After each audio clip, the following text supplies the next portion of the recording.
La victoire est entre nos mains. Love-Time les da la bienvenida al Dakar 2011.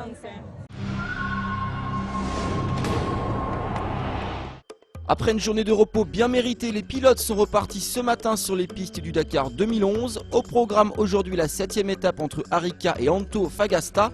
Normalement cela devait être la plus longue de cette édition, mais au final la spéciale a été raccourcie à 273 km. Les 2 derniers jours en moto ont été portugais puisqu'après Paulo Gonçalves, vainqueur de la 5e étape, c'est Helder Rodrigues qui a remporté celle de vendredi. Les deux cadors, Marc Coma et Cyril Després, se devaient donc de réaffirmer leur suprématie.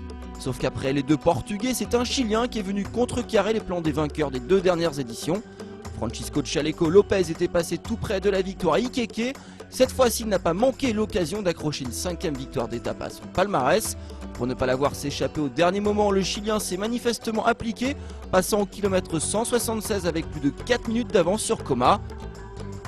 Meilleur en navigation que lors des précédentes éditions, Chaleco a survolé les débats sur les pistes de son pays natal. À l'arrivée, il lui reste encore une marge de 2 minutes et 21 secondes sur Marc Coma, un écart synonyme de victoire pour le régional de l'étape. Au classement général, la situation n'a pas encore beaucoup bougé. Coma conserve sa position de leader avec 7 minutes et 24 secondes d'avance sur Després. Chez les autos, fortune diverse par contre pour les cadors de la discipline, alors que les Volkswagen rient aux éclats, le team X-Red lui boit le calice jusqu'à Lali. Samedi, c'était d'abord Guerlain Chichirit qui partait à la faute lors d'un entraînement en voyant son Mini Countryman dans le décor. Aujourd'hui, la mauvaise série B continue pour le clan BMW puisque c'est Oscar Terranova qui quitte la course après plusieurs pirouettes dont il se serait bien passé.